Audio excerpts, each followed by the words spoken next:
Buenas tardes. El libro que a mí me tocó es Un cisne negro, en la primera parte. Primero, el aprendizaje de un escéptico empírico. Este libro no es una autografía, de modo que voy a saltar las escenas de guerra. En realidad, aun en el caso de que fuese una autobiografía, me saltaría igualmente esas escenas. No puedo competir con las películas de acción, ni con las memorias de aventureros más ahumados que yo, así que me voy a ceñir a mis especialidades: la oportunidad e incertidumbre. Anatomía de un cisne negro. Eh, Durante más de un milenio, la costa mediterránea oriental llamada Siria Libanesis o Monte Líbano supo albergar al menos una docena de sectas, etnias y creencias diferentes. Fue algo parecido a la magia. Aquel territorio que parecía más a las principales ciudades del Mediterráneo oriental que otras partes del interior oriente próximo. Era más fácil moverse en barco que por tierra, atravesando los montañosos terrenos. Las ciudades levantinas eran mercantiles por naturaleza. El mosaico de culturas y religiones de la zona se consideraba un ejemplo de coexistencia, cristianos de todas las variedades, e incluso que habían dejado las cruzadas, musulmanes, chiitas y sunitas, drusos y algunos judíos. Se daba por supuesto que allí la gente aprendía a ser tolerante. Recuerdo que en la escuela nos enseñaban que nosotros éramos mucho más civilizados y sabios que las comunidades de los bancos cuyos habitantes no solo se dañaban, sino que eran presas de luchas fastidiosas. Parecía que estuviésemos en una tendencia histórica hacia la mejora y la tolerancia. Los tiempos de equilibrio y la calma eran de uso habitual de las dos ramas de mi familia. Allí estaba el principal atributo del paraíso. Se decía que los taxistas eran educados, aunque, aunque, aunque, aunque estos, aunque, aunque estos taxistas conmigo no lo fueran. Es verdad que visto con la sabiduría que de la experiencia, aquel territorio parecía en el recuerdo de las personas, más Eliseo de lo que realmente era. Yo era demasiado joven para disgustar de estos placeres, pero por lo contrario, a las ostentaciones que demostraba riqueza, alérgico a la evidencia persecución de lujo de la cultura levantina y a su obsesión por lo monetario. 2. De saberse las ingeniar. Mis principios quedaron configurados cuando a los 15 años fui encarcelado por presuntamente atacar a un policía con un trozo de palo de cemento durante unos turbios estudiantiles.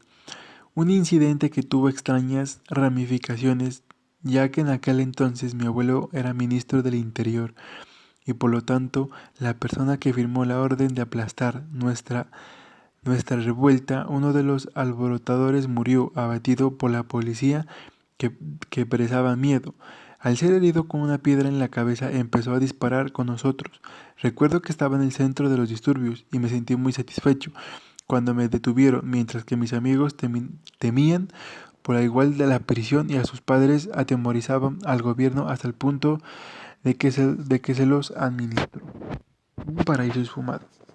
El paraíso libanés se esfumó de repente después de unas cuantas balas y obuses. Pocos meses después de mi episodio carcelario, con cerca de 13 siglos de una década, consistía etnia, un cisne negro salió de la nada, transformó el cielo en un infierno.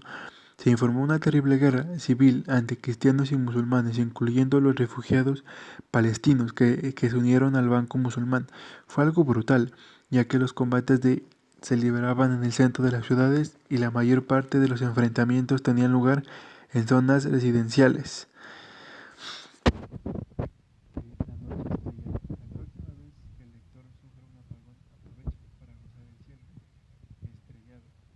Ya que una parte del cielo estaba despejada por la noche gracias a la ausencia de contaminación lumínica. Era la parte de la ciudad más alejada de la zona de combate, no existía la televisión y las personas iban en el coche a complementar la erupción de las luces de las batallas nocturnas. Se diría que preferían arriesgarse a que un obús a que un obús las hiciera saltar por los aires al aburrimiento de toda noche, sin, sin alistarse alguno. Quinto, nadie sabe lo que pasa. El primer componente del terceto es el vicio de pensar que el mundo en que vivimos es más comprensible, más explicable y por consiguiente más predecible de lo que en realidad es. Los adultos no dejaban de decirme que la guerra que terminó al cabo de casi 17 años iba a acabar en cuestión de días. Parecían muy convencidos de sus predicciones sobre la duración de la guerra, como lo evidenciaba la cantidad de personas que se sentaban en las habitaciones de los hoteles y otros cuarteles temporales de Chipre, Grecia, Francia y otros sitios. A pesar de que la guerra terminara, uno de mis tíos me repetía una y otra vez que tenía 30 años antes, cuando los palestinos ricos huyeron hacia Líbano. Había unas preguntas difíciles, como podían haber vaticanos que aquellos que parecían ser modelos de tolerancia se convirtieran de la noche a la mañana en unos bárbaros sin escrúpulos. ¿Por qué el cambio tan dramático? Al principio pensaba que quizás la guerra libanesa era realmente imposible de predecir, a diferencia de otros conflictos, y que los levantinos eran una raza demasiado compleja para poder entenderla. Los sucesos se nos presentaban de forma distorsionada. Pensemos en la naturaleza de la información, de los millones, quizás miles de millones de pequeños hechos que antes de que se produzca un suceso resultó que a solo algunos serán después revelantes para nuestra comprensión de lo sucedido. Dado que nuestra memoria es limitada y está filtrada, tenderemos a recordar que aquellos datos de posteriormente coincidían con los hechos, a menos que seamos como Funes, el memorioso y el protagonista del relato de Jorge Luis Borges. Educación en un taxi. Voy a introducir el tercer elemento del terceto, la maldición del aprendizaje, como sigue. Yo observaba atentamente a mi abuelo, que fue ministro de Defensa y más tarde ministro del Interior, y el vicepresidente ministro del comienzo de la guerra, antes de que se eclipsara la reverencia política, a pesar de que su posición parecía que no sabía lo que iba a suceder, más de lo que pudiera hacerlo. Su chofer, Miyagi, a diferencia de mi abuelo, solía repetir: Dios sabrá, como máximo comentario de los acontecimientos, elevando así a las alturas de la tarea de comprender y entender.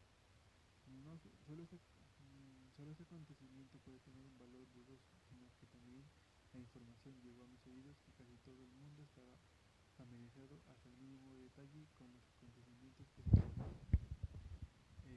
sigo sin entender que porque alguien que había planes de convertirse en filósofo o en filósofo científico de la historia se matricula en una escuela de ciencias empresariales nada menos que en la de Wharton School. Allí me di cuenta de que no se trataba solamente de un político incongruente de un país pequeño, sino que también supiera que al fin y al cabo se supone que las personas oriundas de países pequeños no saben lo que pasa. 4,5 kilos después, 4 años y medio después de mi graduación de Wharton, el 19 de octubre me dirigía andando a la casa desde las oficinas del Banco de la Inversión Credit, situadas en la periferia de Manhattan.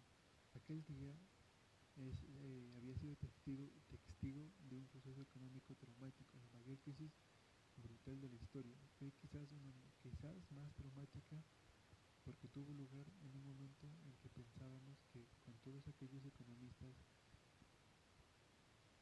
no habíamos hecho lo bastante